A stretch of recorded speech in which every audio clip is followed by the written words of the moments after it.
Maayong adlaw mga suking tigpaminaw sa PSA Bulawanong Balita. Welcome sa atong special edition diin atong tan-awon ang mga kalihukan nga gihimo sa PSA Davao de Oro gawas sa atong regular nga official nga mga tahas. Mao ang ginatawag natong over and above activities alang sa unang semestre sa tuig 2025. Kauban nato karon ang atong Chief Statistical Specialist, Sir Abraham Enrico E. Gulay Jr., Accountant 1, Ma'am Christine D. Bungato, ug Senior Statistical Specialist, Sir Ronald R. Piad, na maghatag sa mga detalyadong report. Sugdan nato. Una, ato nang tan-awon ang atong aktibong partisipasyon sa mga kalihukan sa komunidad. Atong paminawon si Sir Abe alang sa maong balita. Salamat, Christian.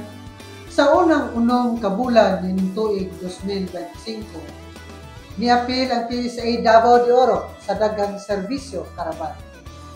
Gikan sa Enero hangtod Marso, napulo ka barangay sa nabunturan ang atong giapilan sa serbisyo uban sa gugma karaban. Apil na ang mga barangay sa Ugao, Sa-Asa, San Vicente, Santa Maria, Mainit, Tagdukon, Antequera, Bayabas, Katipunan ug ang barangay sa New Dawis. Sa Maragusan, duha ka barangay ang atong natuan sa Let's Go Serbisyo Karaban. Mao kini ang barangay Tigbaw ug barangay Mapawa. Miapil usab kita sa tunong serbisyo karaban dito sa Compostela ug Laak. Ug mikuyog usab kita sa Bulawanong hatod sa serbisyo sa mga lungsod sa Moncayo ug Compostela. Gawas pa niini, nisuporta usab kita sa mga marginalized institutions, pinaagi sa pagdonar og cotton balls ug toilet tissue sa RHU Nabunturan. Dako kaayo og tabang ang atong partisipasyon, Sir Abe. Dili lang kita kolekta sa datos, kundi aktibo usab kita sa pagserbisyo sa komunidad. Daghang salamat sa report. Sunod, tan-awon nato ang mga provincial level events nga giapilan sa PSA Davao de Oro. Ma'am Tin, palihog sa pagsaysay niini nga mga katikaran. Salamat, Christian.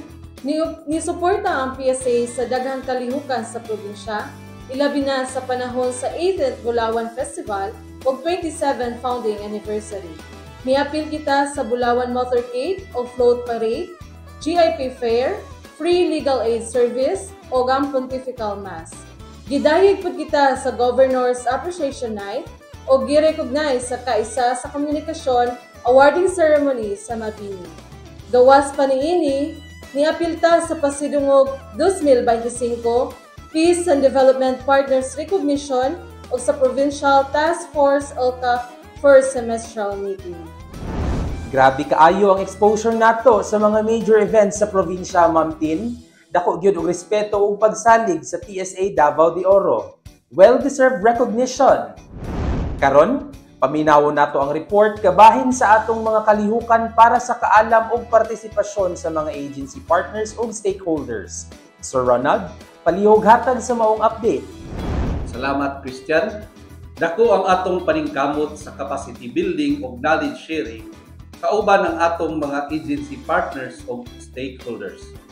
Gipahigayon nato ang orientation on national accounts o provincial product accounts para sa Provincial Micro, Small and Medium Enterprise Development Council, Provincial Statistics Committee ug local planner sa Davao de Oro.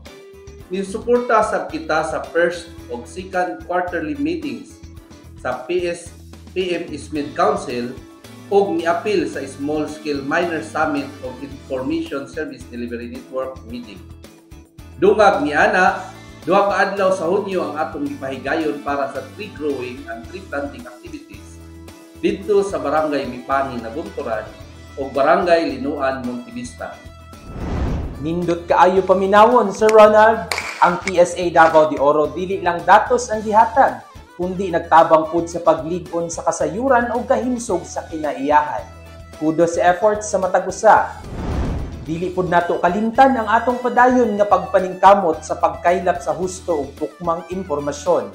Matag bulan, ang PSA Davao de Oro nagpagula sa Bulawanong Balita newsletter usa ka sinulat nga kasayuran sa mga aktibidad ug update sa buhatan.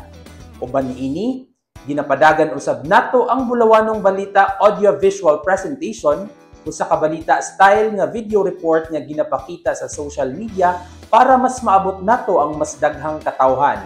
Ug syempre, ang atong monthly online inflation report ginahimo pinaagi sa Zoom o live stream sa atong official Facebook page aron masabtan sa publiko ang kahimtang sa presyo sa mga palaliton sa probinsya.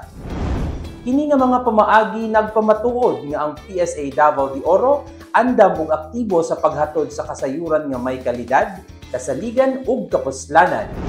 Mao kana ang naglangkob sa atong mga over and above activities sa unang semestre sa tuig 2025. Daghang salamat sa tanang mga opisyal, field staff, agency partners ug stakeholders nga nakig-uban sa mga kalihukan sa PSA Davao de Oro. Ako si Christian. Ako si Abby. Ako si Christine. O ako usab si Ronald.